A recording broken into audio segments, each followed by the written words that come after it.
En las fuerzas militares hoy en día existen grupos selectos de personas especialmente entrenados para llevar a cabo una misión.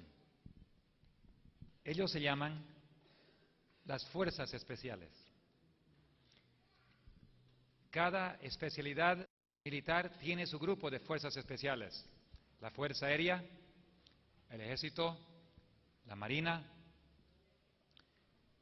y requiere casi una disposición a dar su vida para poder entrar y poder aprobar el entrenamiento y ser llamado fuerzas especiales.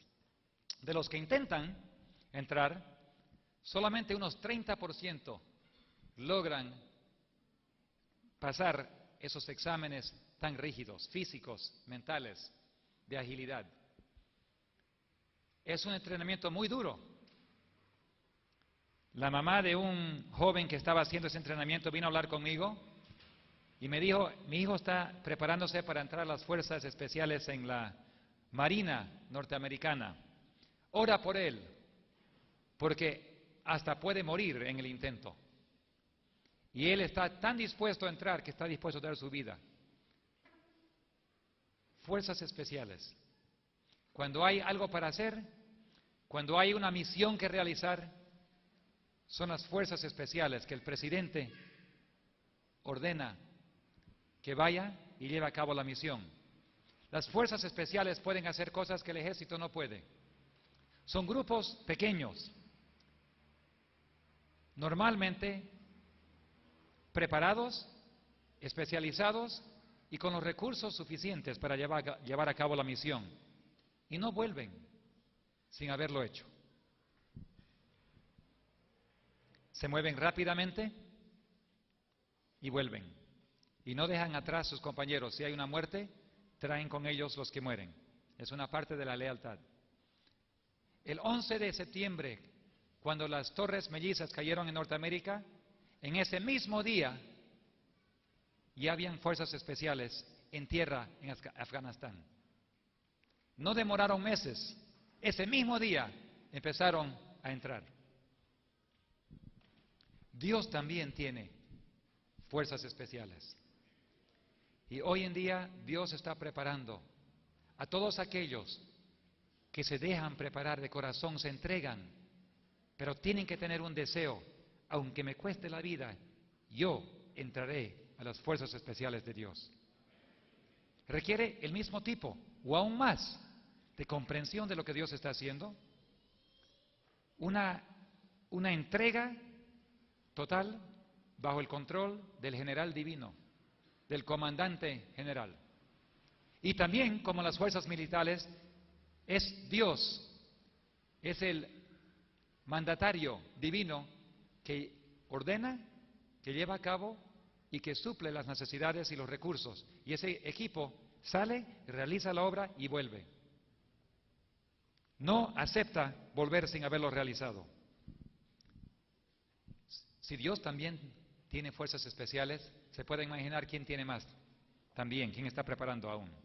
El enemigo de Dios. El enemigo de Dios también está preparando en este momento sus fuerzas especiales. Las masas no son las fuerzas especiales. La iglesia en general, cristiana, no son las fuerzas especiales.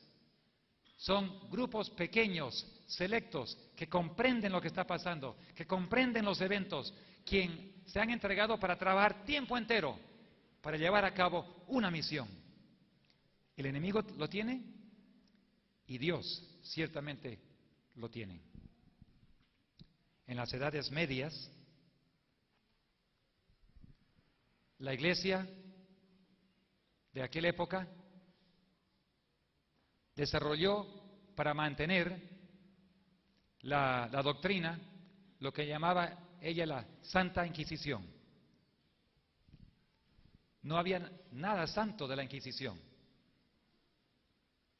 pero se llevó a cabo eso a cualquier costo humano, a cualquier sufrimiento humano, para llevar a cabo una misión.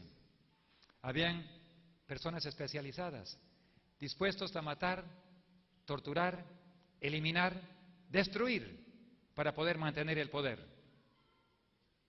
En el Perú, en Lima, Perú, por muchos años, y todavía está allí, un centro turístico que permitía que uno podría pagar y entrar a ver lo que llamaban la Inquisición, al lado del Palacio de Justicia. Al entrar allí, el guía turística mostraba primero la sala del juicio, donde habían 3 jueces. El víctima, el hereje, fue traído frente a los jueces, donde después de muchos meses o años de cárcel, tortura, qué sé yo, por fin llegó para la sentencia. Cuando uno pasaba frente, por la puerta a la derecha había un pequeño hueco donde el acusador podía hablar, acusando de todos los crímenes de lo que estaba en la lista contra el víctima. No se identificaba el acusador, podría ser cualquiera.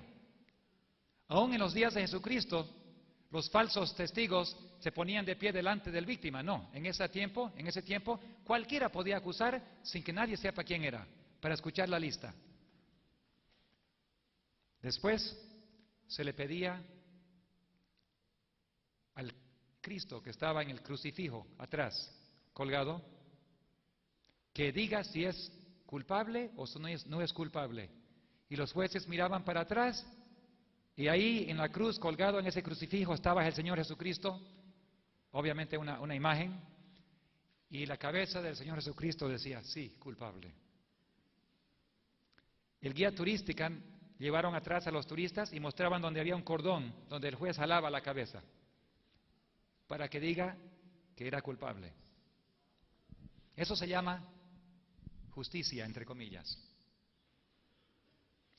Sin embargo, con más de entre 50 a 100 millones de personas que dieron su vida durante esa época,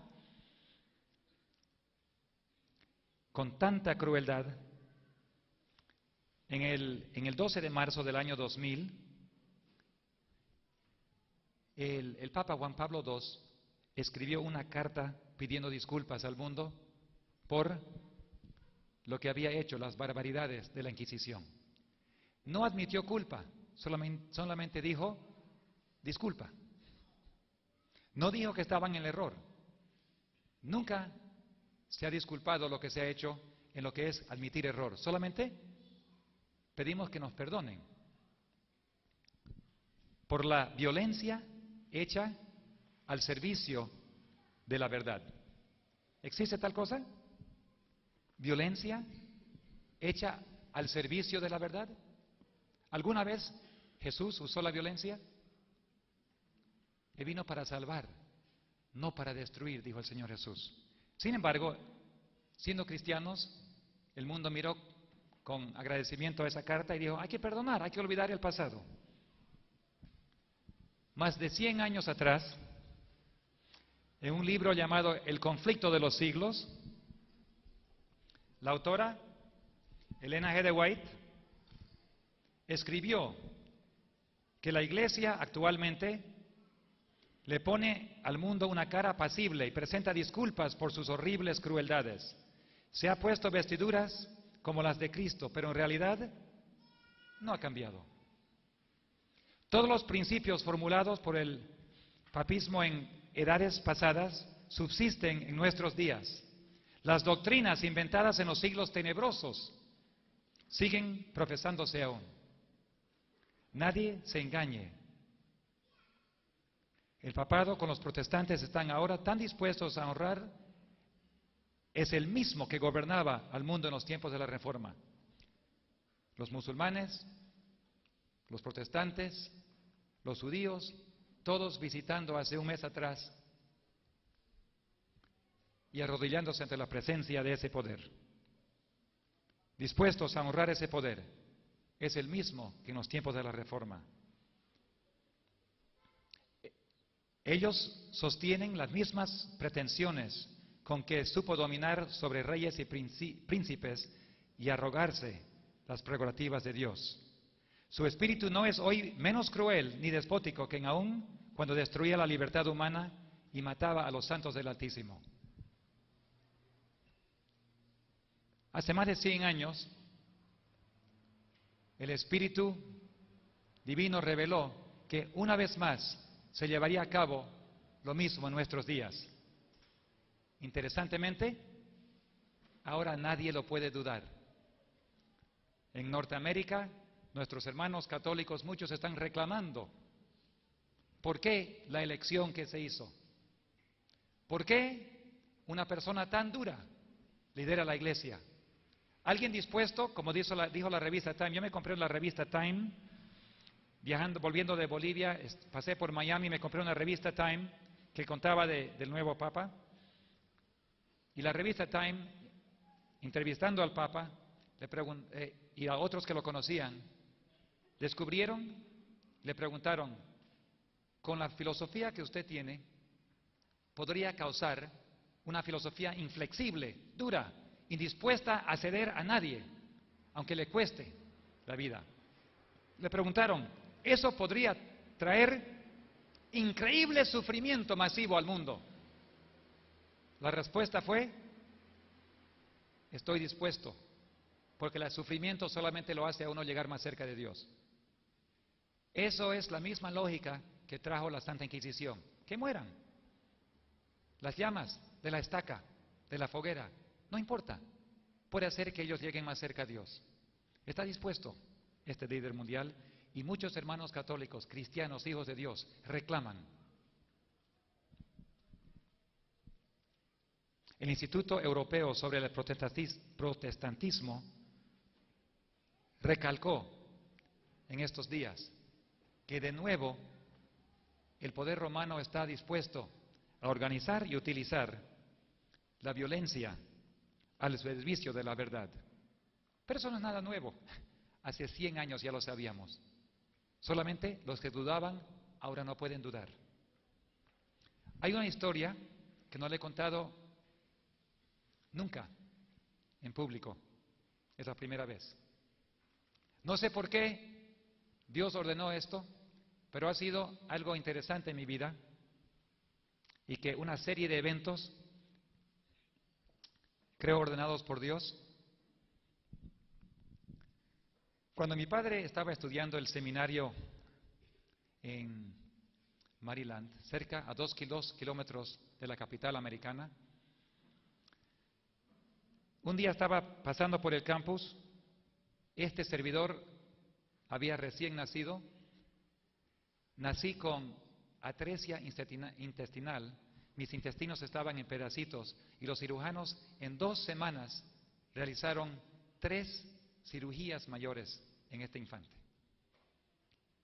No tenía nervios para digerir la comida y los médicos, después de sacarme la mitad de los intestinos, amostizar, conectar todos los pedazos que quedaban, sacar la mitad del estómago y vieron que los órganos todos estaban revueltos en el intestino. Le dijeron a mi padre, este niño no va a vivir. Es imposible porque no tiene nervios para poder digerir o pasar la comida por los intestinos en las olas normales de peristálticas. Entonces, prepara el sermón para el sepelio. Mi padre estaba ahí un poco deprimido, mirando al hospital donde estaba mi mamá, donde estaba este servidor en una cunita. Mientras estaba ahí parado, pensando qué hacer, vino un hombre a su lado y se presentó como el inspector gubernamental de construcción. La historia que él le contó a mi papá, seguido por otros eventos, les voy a contar ahora. Pero ¿cómo llegué a sobrevivir? Mis padres decidieron seguir las instrucciones de Santiago en el último capítulo de ese libro, donde dice que los ancianos, si hay un enfermo, que vengan, que oren, confiesen sus pecados y que unjan al enfermo. Y Dios, si es su voluntad, lo levantaría. Mi padre llamó a su pastor, él teólogo, seminarista, pero llamó a su pastor y con mi madre se arrodillaron, pidieron perdón de pecados y me ungieron con aceite de olivas y se fueron a casa. El siguiente día, el doctor, el médico cirujano, que no era cristiano, era ateo, vino y le dijo a mi mamá, que era instructora de enfermeras ahí: profesora, su hijo tiene algo raro que yo no puedo explicar. Por primera vez desde que nació, estoy escuchando sonidos normales. Algo imposible con los nervios que él tenía. Y no solo eso, los rayos X demuestran que todos los órganos, cada uno está en su lugar otra vez. Y Dios intervino en mi vida para poder llevar a cabo una misión. Por eso yo siento que mi vida no es mía. Por eso siento que yo no tengo nada que arriesgar. Ya hubiera estado muerto muchas veces, vez tras vez, Dios intervino. Yo sé que muchos de ustedes, hoy día mirando, escuchando, pueden mismo apuntar al día cuando Dios intervino en sus vidas. Sin embargo, volviendo al tema, el instructor le dijo a mi padre: ¿usted cómo se llama? Me llamo Richard Gates. Bueno, Richard, quiero contarte una historia. Yo acabo de venir de la Catedral de Washington, donde acabo de realizar una inspección. Interesante, porque la catedral demoró muchos años en construir, como cualquier catedral, que es un edificio inmenso, hermoso. Y en realizar la inspección del edificio tuve que pasar de lugar en lugar, chequear todo para poder firmar los papeles, para poder llevar a cabo la siguiente etapa de construcción. Y me tocó ir abajo a los cimientos de ese gran edificio. Revisé todo y por fin llegamos a unas puertas grandes que más o menos tenían como 6, 7 metros de alto. Y le dije: por favor, ábrame las puertas, quiero ver. No, por favor, no hay nada ahí. No, por favor, si yo voy a firmar, quiero que me abran las puertas, por favor. Así que el sacerdote encargado, no le quedaba otro, ¿no? Porque él tenía que tener la firma del inspector. Abrió las puertas y allí abajo habían 3 pisos de puros celdas de cárcel. Y el inspector dijo: ¿una prisión acá abajo en la catedral? ¿Por qué es eso? Este es un edificio de Dios. Y el sacerdote le dijo: ¿usted es católico?, le preguntó. No. Entonces no le puedo decir por qué. Firme los documentos y nada más. Lo miró, lo inspeccionó y lo firmó.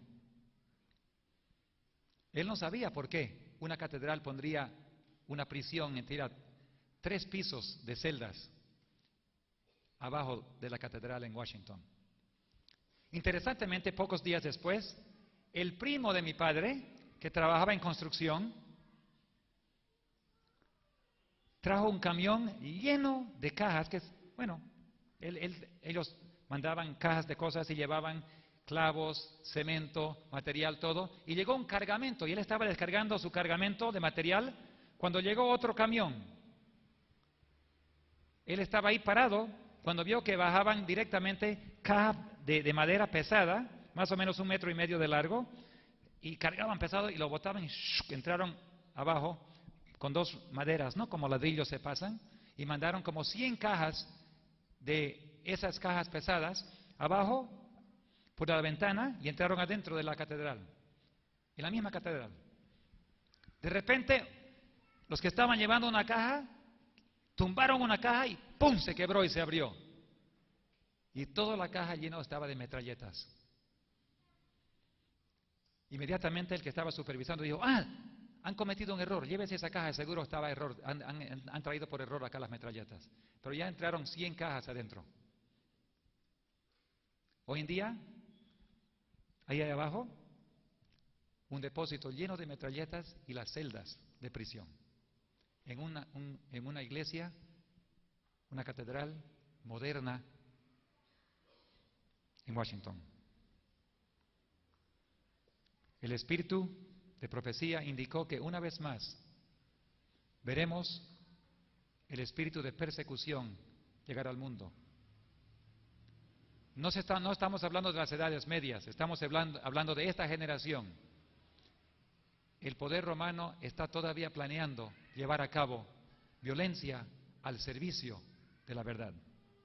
Bueno, yo, como cualquier quinceañero en la secundaria, cuando nos dijeron que íbamos a ir a la capital de Washington para nuestra salida como graduantes, como la promoción, me entusiasmé mucho. Y a mis compañeros le conté la historia de lo que mi padre y el primo de mi padre había visto y escuchado. Y cuando nos tocaron cuando nos llevaron a la catedral, habíamos decidido, como locura de los quinceañeros, hacer nuestra propia investigación. La locura, por supuesto, ¿no? Habíamos recién visto una película esa noche en el hotel del presidente Nixon y cómo le hicieron la investigación y cómo lograron encontrar las mentiras y las películas y todo del presidente Richard Nixon. Y nosotros nos sentíamos como investigadores privados. La locura de los quinceañeros. Entramos adentro con todo el equipo de la secundaria para mirar la hermosa catedral y qué hermosura, ¿no? Todo, y la monjita que nos llevaba por todos lados, y decidimos quedarnos un poco atrás, pero la monjita no dejaba, ella tenía un ojo de águila. Jóvenes, y no sé, por aquí, jóvenes, por favor, por favor. Así que nos dimos cuenta que tendríamos que ser más astutos. Así que cuando dio la vuelta, habían estas cortinas largas que estaban en las paredes, cada uno, nos metimos detrás de las cortinas. Y el grupo continuó sin nosotros. Estando atrás de las cortinas, nos dimos cuenta que hay un mundo completamente escondido atrás de las cortinas. Habían oficinas, centros de cómputo, centros de mantenimiento, y nos empezamos a pasear por toda la catedral atrás. Había un baño ahí atrás que tenía una ventana abierta y que iba no sé dónde, así que nosotros agarramos una piedrita y con el reloj botamos. Cuando escuchamos el sonido, paramos a ver, y como habíamos recién estudiado física y como éramos tan científicos, calculamos la distancia.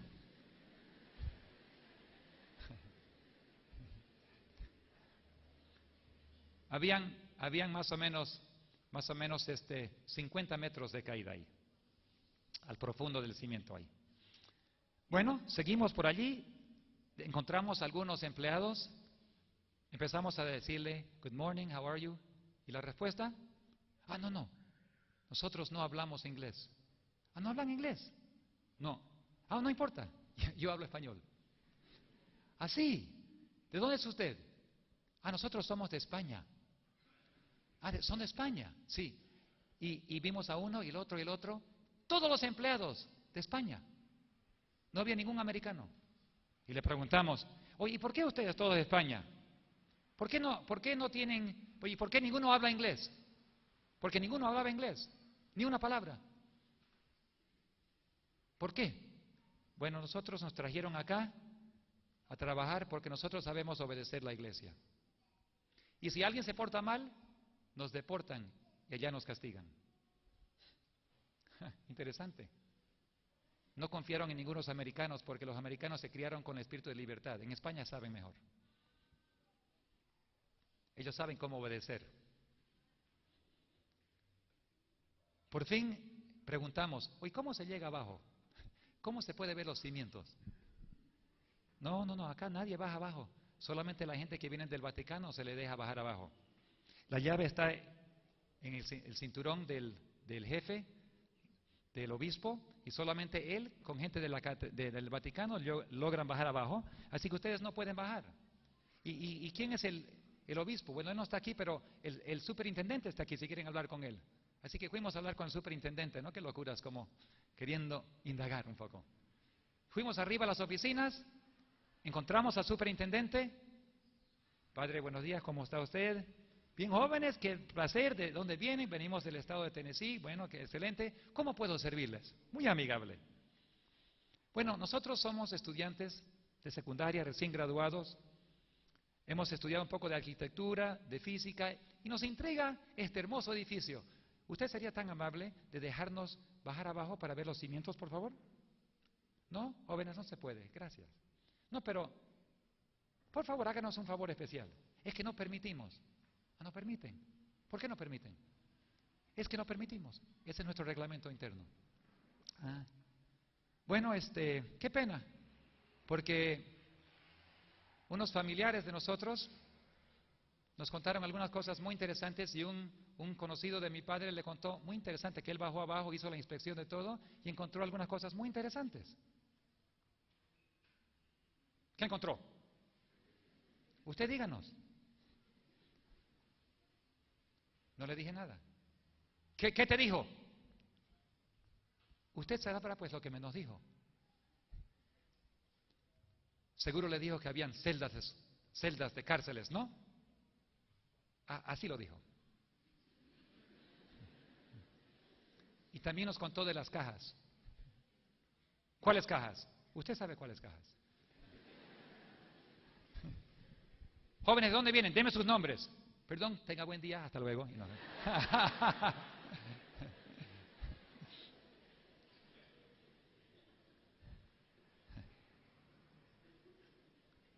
No creo que nadie sospechaba la información que había salido, y es la primera vez que yo lo cuento en público.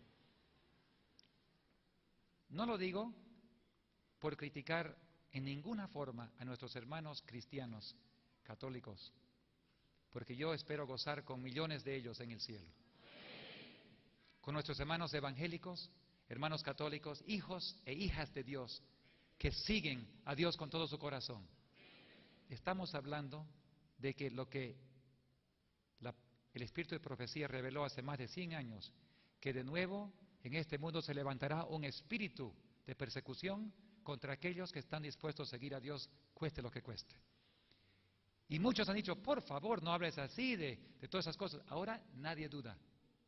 Y pronto se verá lo que va a pasar. Los poderes ya están en su lugar, pero Dios está preparando también sus fuerzas especiales. Dice este mismo libro, El conflicto de los siglos, en todas las edades los hombres de Dios pasaron por las mismas pruebas. Wycliffe, Hus, Lutero, Tyndale, Baxter, Wesley pidieron que todas las doctrinas que fuesen examinadas a la luz de la Escritura y que declararon que renunciarán a todo lo que éstas condenasen. La persecución se ensañó entonces en ellos con furor, pero no dejaron de proclamar la verdad.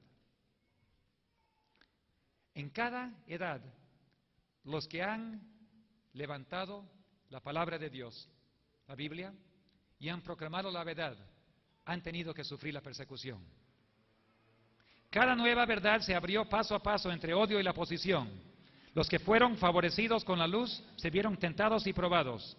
El Señor envía al pueblo una verdad especial para la situación en que se encuentra.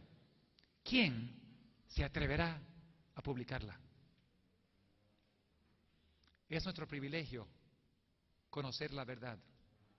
Es nuestro privilegio atrevernos a publicarla. Dios ha bendecido esta generación con luz muy hermosa. Su Espíritu Santo ha liderado, ha bendecido, ha dirigido. Y nosotros no tenemos la libertad de mantenerlo en secreto. Tenemos que gritarlo de los techos. El mensaje no será llevado adelante tanto por argumentos como por el medio de la convicción profunda inspirada por el Espíritu Santo. No será por discusiones, argumentación que la gente llega a conocer a Dios. Es por la convicción del Espíritu Santo. La gente misma, los televidentes, ustedes cada uno, los que están hoy en día acá, cada uno en su propia mente, el Espíritu Santo le está hablando.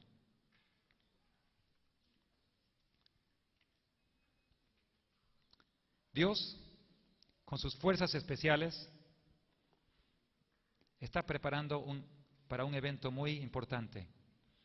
¿Por qué no se destalla todavía la crisis? Todo está en su lugar.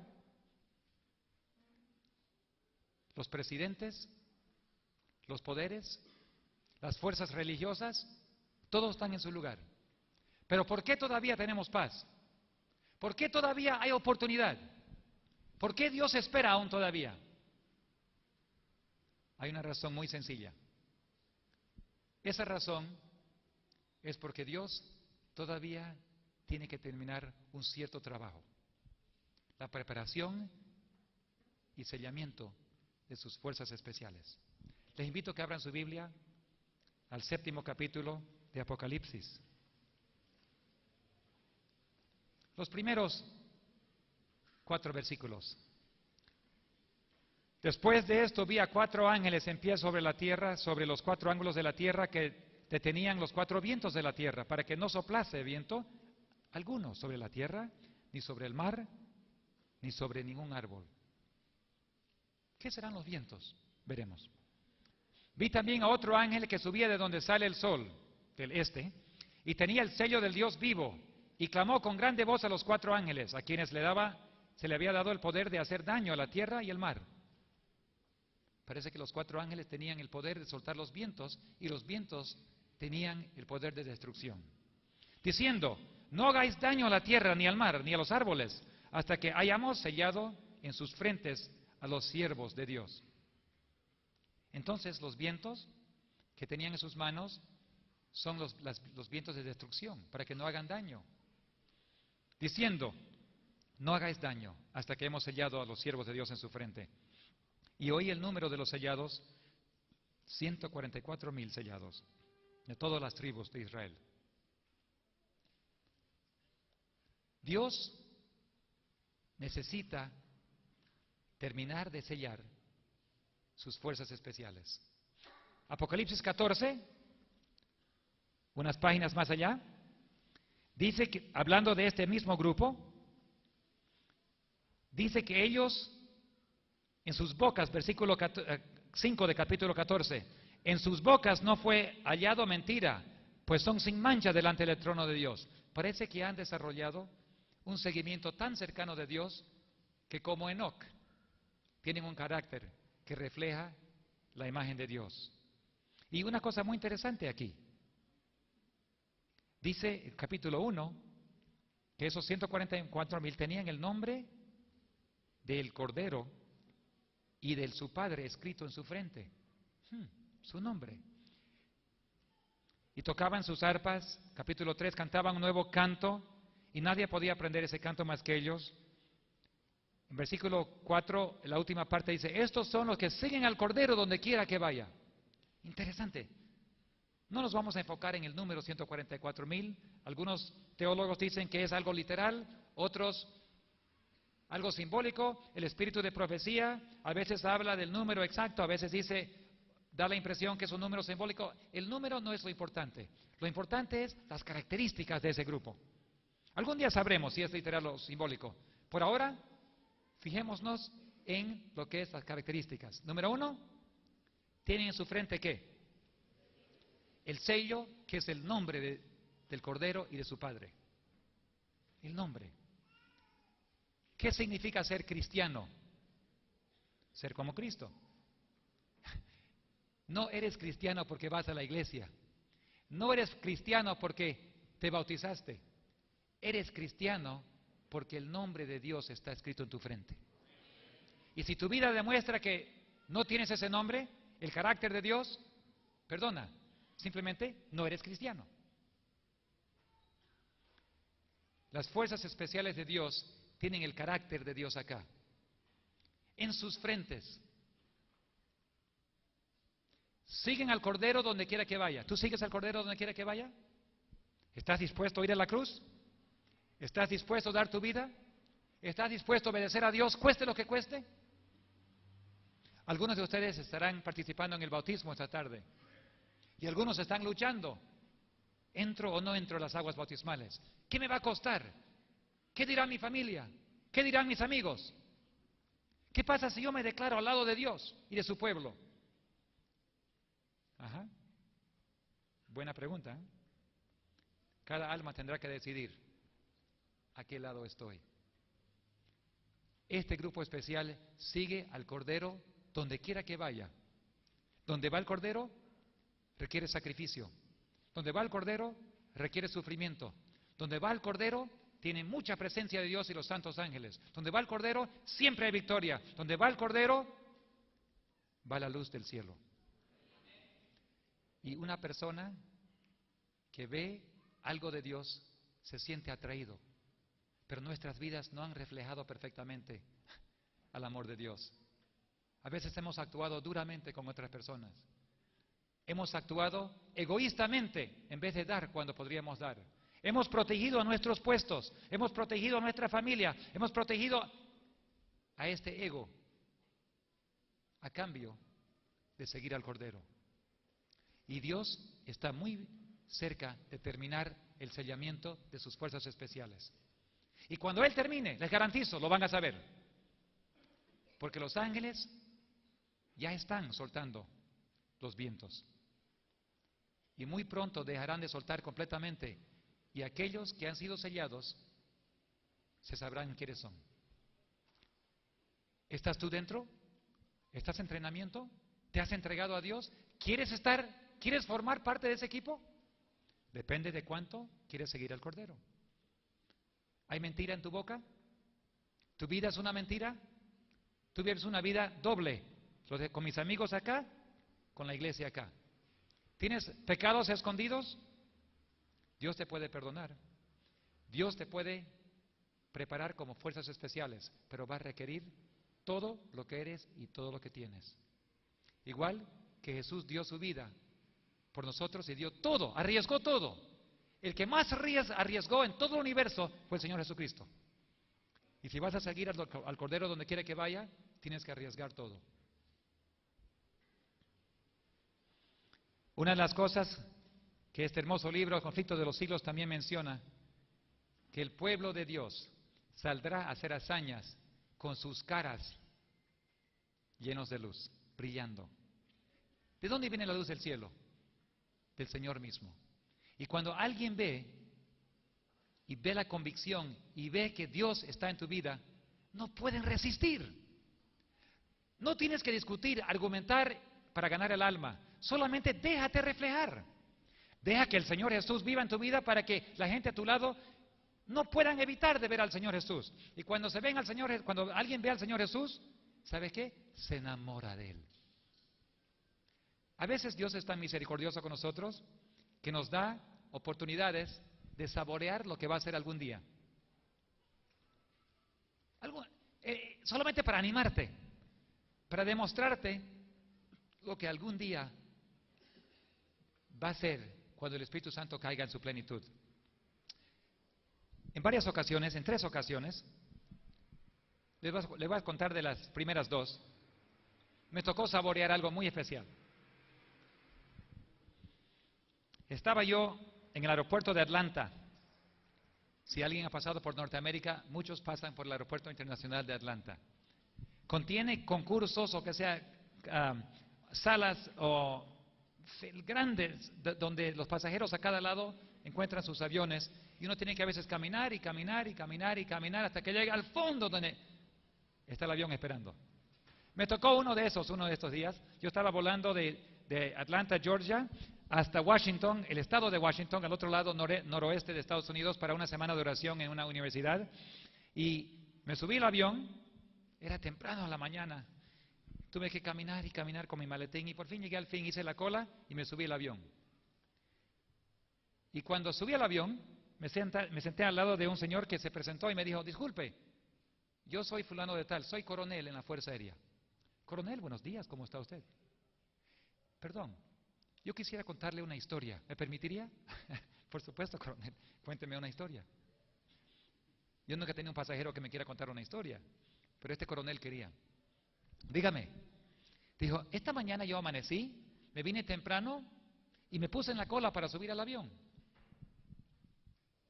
Pero estando en la cola me puse a mirar a toda la gente que venían de tan lejos, de ambas direcciones, y por allá, muy lejos, noté una persona. Entre todos los cientos de personas, las cientos de personas que estaban allí, noté una persona distinta. No podía ver bien quién era porque estaba lejos, pero venía caminando y lo que noté era que su cara brillaba. Así que yo, intrigado, me puse a mirar y vi que vino y vino más cerca, y por fin esa persona se metió en la cola detrás de mí. Y dije, qué interesante, esa persona va a estar en este mismo avión. Así, no me diga coronel, ¿verdad? Y me dijo, sí, ¿sabe quién es esa persona? Esa persona es usted. Por favor, dígame, ¿Qué es lo que usted cree? Yo quiero saber a qué iglesia pertenece. No tuve que decir nada, me quedé atónito. ¿Yo, señor coronel? Sí, por favor, tengo que conocer la verdad, enséñame. Todo el vuelo estuvimos hablando de la Biblia y lo absorbió como una esponja. Cuando terminamos el vuelo me dijo,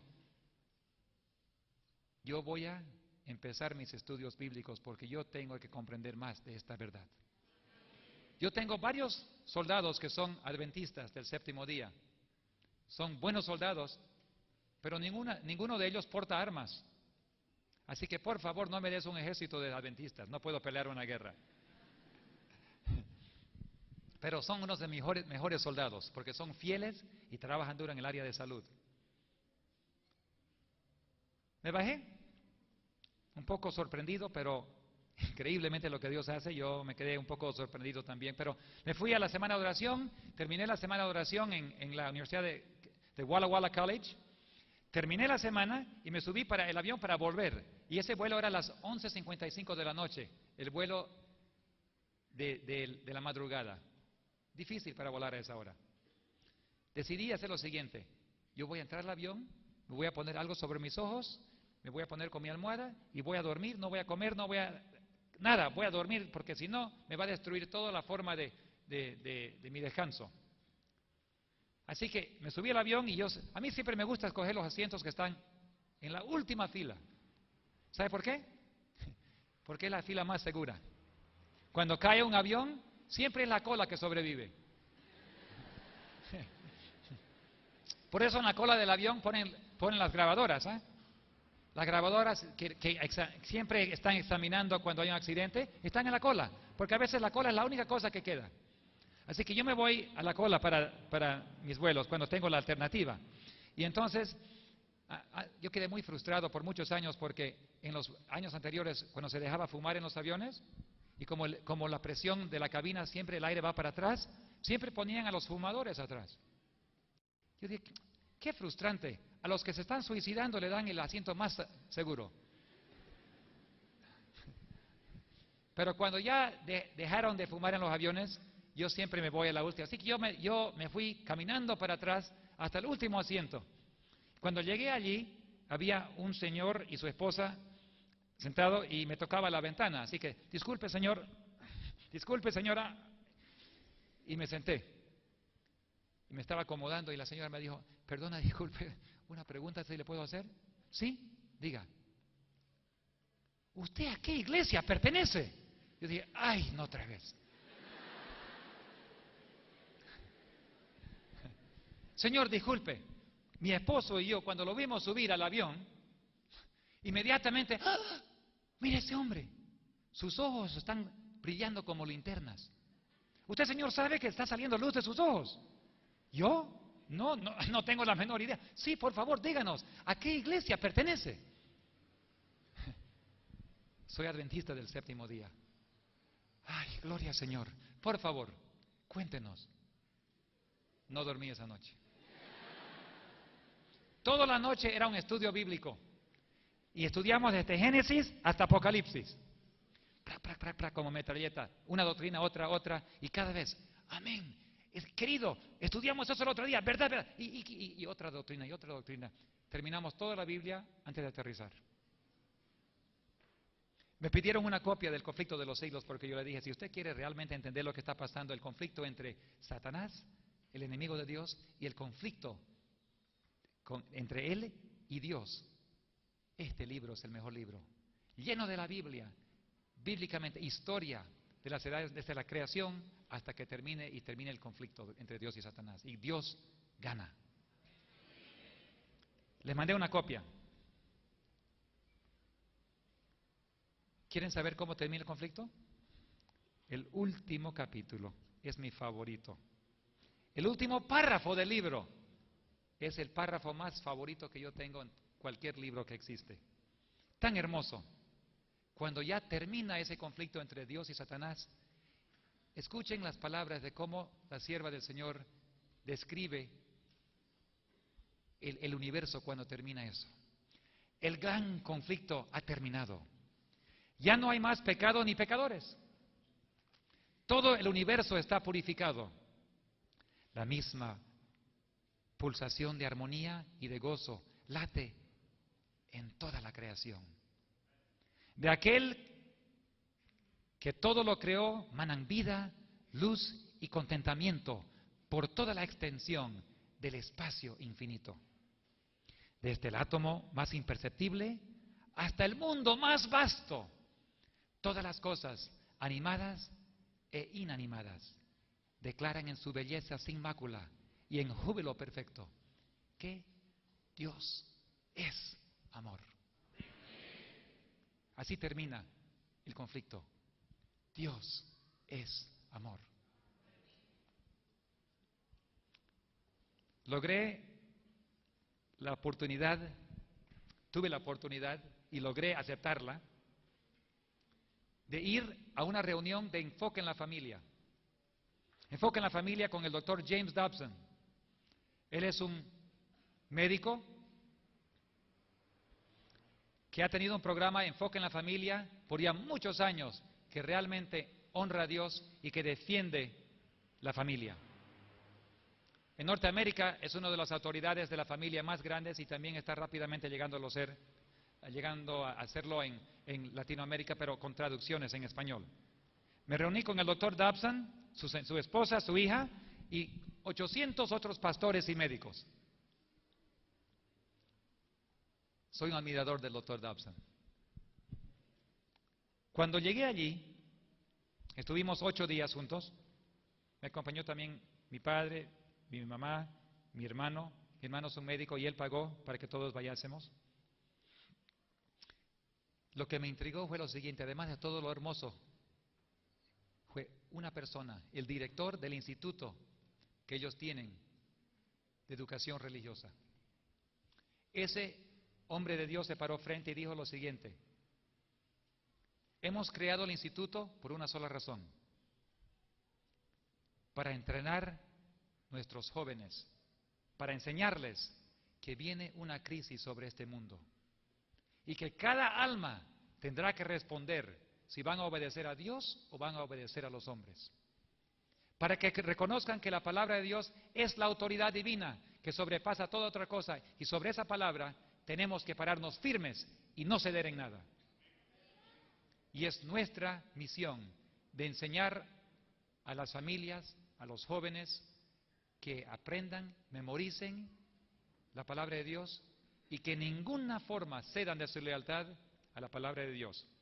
Porque viene sobre este mundo una crisis donde cada alma tendrá que decidir si va a obedecer al poder humano o va a obedecer a Dios. Suena como si lo hubieras leído de acá. Aquí mismo la pluma inspirada dice lo mismo: cada alma tendrá que decidir. Dios está levantando sus fuerzas especiales.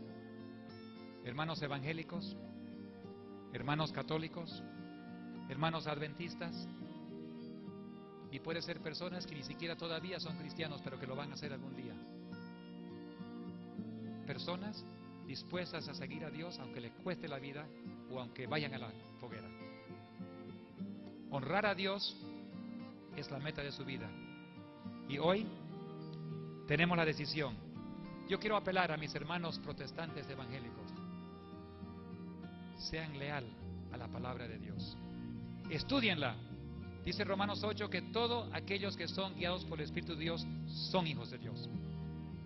Y hay millones de personas no de este redil que son hijos de Dios. Y Dios lo está preparando como fuerzas especiales. Pronto ellos tomarán su lugar. Pero para hacerlo requiere algo muy especial. Apocalipsis 12:17 dice: entonces el dragón se llenó de ira contra la mujer, la iglesia, y se fue a hacer guerra contra el resto de la descendencia de ella, nosotros, los que guardan los mandamientos de Dios y tienen el testimonio de Jesucristo. Mis queridos amigos y hermanos evangélicos y protestantes, la palabra de Dios es el fundamento de toda doctrina, no las enseñanzas o doctrinas ni tradiciones de los hombres. Si tú quieres formar parte de las fuerzas especiales, Y tú hoy en día en tu corazón dices, Señor, entréname, enséñame, estoy dispuesto a pagar, sea lo que cuesta. Los que guardan los mandamientos de Dios y tienen en su vida el testimonio del Señor Jesucristo. Quiero invitarles hoy, mis queridos hermanos evangélicos, mis queridos hermanos católicos, que dediquen su vida al estudio de esta palabra y que, como dijo el doctor James Dobson, el director del instituto, aprender a decidir: voy a ser leal a la palabra de Dios, no a los hombres, cueste lo que cueste. Yo quiero ser tu vecino en el cielo. Yo quiero gozar contigo por toda la eternidad. Te invito a que tú tomes, y querido adventista también, porque muchos no han tomado la decisión de poner tus manos, tu vida, lealmente en las manos del Señor Jesucristo.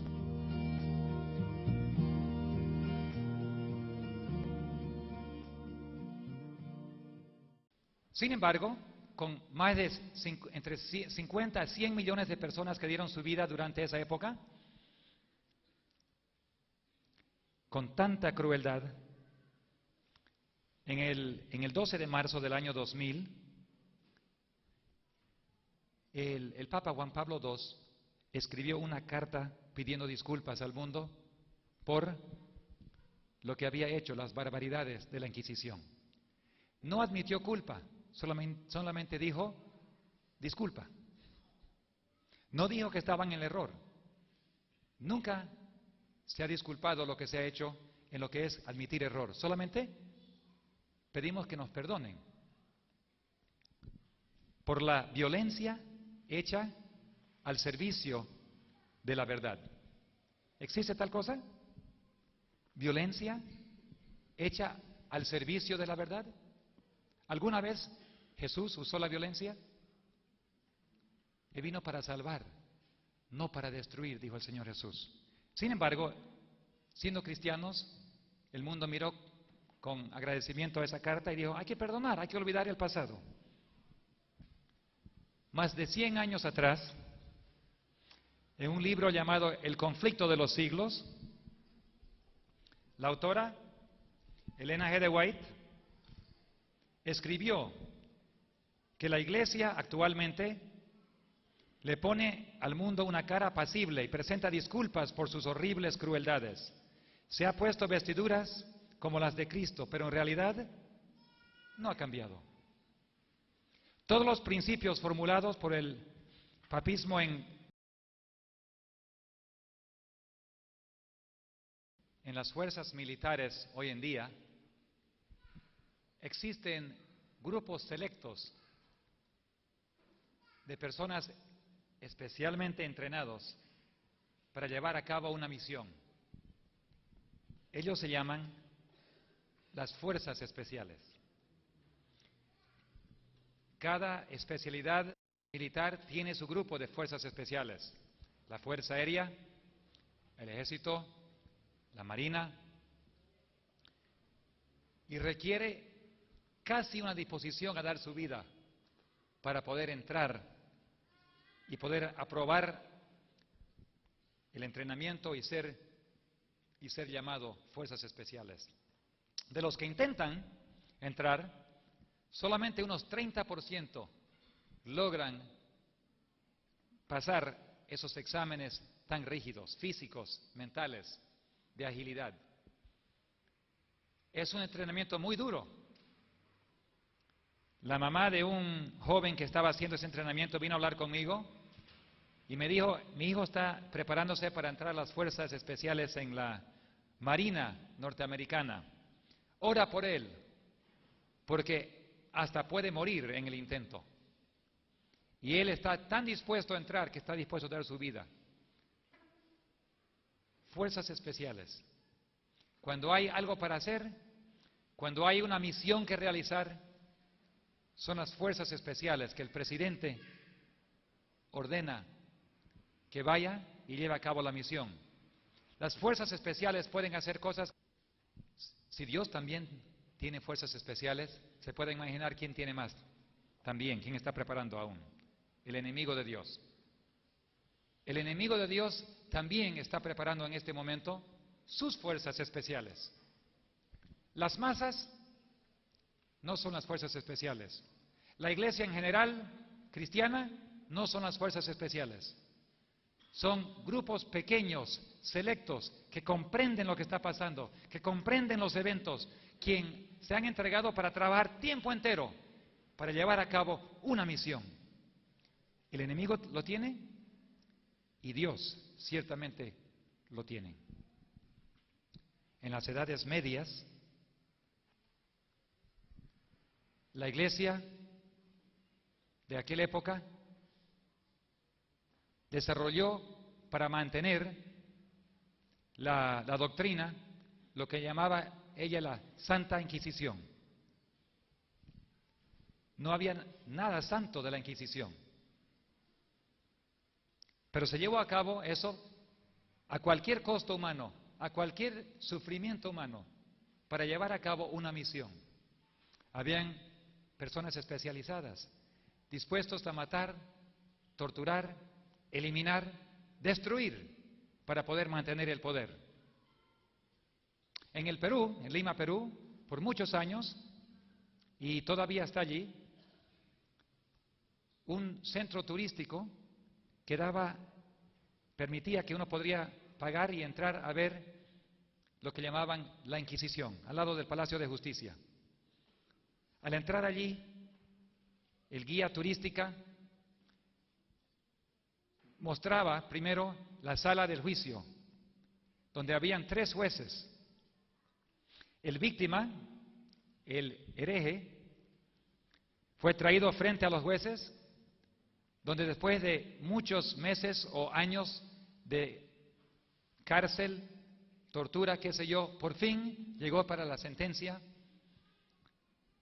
Cuando uno pasaba frente, por la puerta a la derecha había un pequeño hueco donde el acusador podía hablar, acusando de todos los crímenes de lo que estaba en la lista contra el víctima. No se identificaba el acusador, podría ser cualquiera. Aún en los días de Jesucristo, los falsos testigos se ponían de pie delante del víctima. No, en ese tiempo, cualquiera podía acusar sin que nadie sepa quién era, para escuchar la lista. Después se le pedía al Cristo que estaba en el crucifijo atrás, colgado, que diga si es culpable o si no es culpable. Y los jueces miraban para atrás y ahí en la cruz, colgado en ese crucifijo, estaba el Señor Jesucristo, obviamente una imagen, y la cabeza del Señor Jesucristo decía, sí, culpable. El guía turístico llevaron atrás a los turistas y mostraban donde había un cordón, donde el juez jalaba la cabeza, para que diga que era culpable. Eso se llama justicia, entre comillas, que el ejército no puede. Son grupos pequeños, normalmente preparados, especializados y con los recursos suficientes para llevar a cabo la misión, y no vuelven sin haberlo hecho. Se mueven rápidamente y vuelven, y no dejan atrás sus compañeros. Si hay una muerte, traen con ellos los que mueren. Es una parte de la lealtad. El 11 de septiembre, cuando las Torres Mellizas cayeron en Norteamérica, en ese mismo día ya habían fuerzas especiales en tierra en Afganistán. No demoraron meses, ese mismo día empezaron a entrar.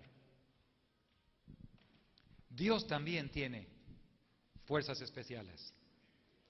Y hoy en día Dios está preparando a todos aquellos que se dejan preparar de corazón, se entregan, pero tienen que tener un deseo. Aunque me cueste la vida, yo entraré a las fuerzas especiales de Dios. Requiere el mismo tipo, o aún más, de comprensión de lo que Dios está haciendo, una entrega total bajo el control del general divino, del comandante general. Y también, como las fuerzas militares, es Dios, es el mandatario divino que ordena, que lleva a cabo y que suple las necesidades y los recursos. Y ese equipo sale, realiza la obra y vuelve. No acepta volver sin haberlo realizado.